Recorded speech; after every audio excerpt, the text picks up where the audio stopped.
So I'm Valerie Sargent, and Patrick asked me to tell you a little bit more about my certification. So I am a certified Talent Smart Emotional Intelligence trainer, and I'm a level 1, level 2 trainer on that topic. A lot of people are like, what is emotional intelligence when they hear about that?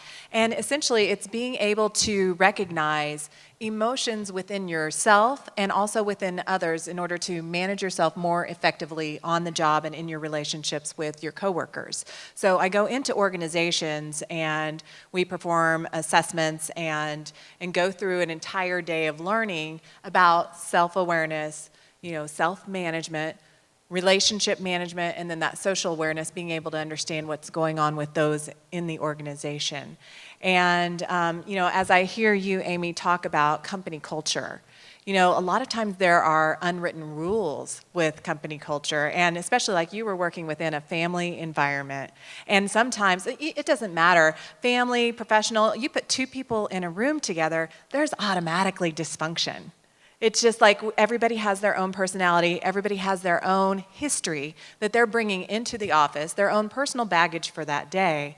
And in order to work within a family organization, that sometimes requires even more skills and emotional intelligence. And we're talking about the best of the best in multifamily this week. So it's been proven that even those with a higher IQ, they don't necessarily outperform those with a lower IQ. In fact, 90% of top performers, don't necessarily have the highest IQ, but they have the best EQ skills possible.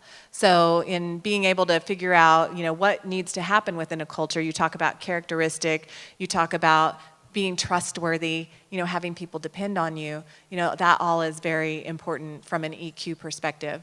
And Chris, when you were talking about mistakes are actually one of the best learning tools possible, but some people don't handle mistakes well. If you have a leader who has a culture where mistakes are not supported, and you have to be perfect, talk about pressure that places on employees. There's so much that comes into play there. So those are just my first initial observations.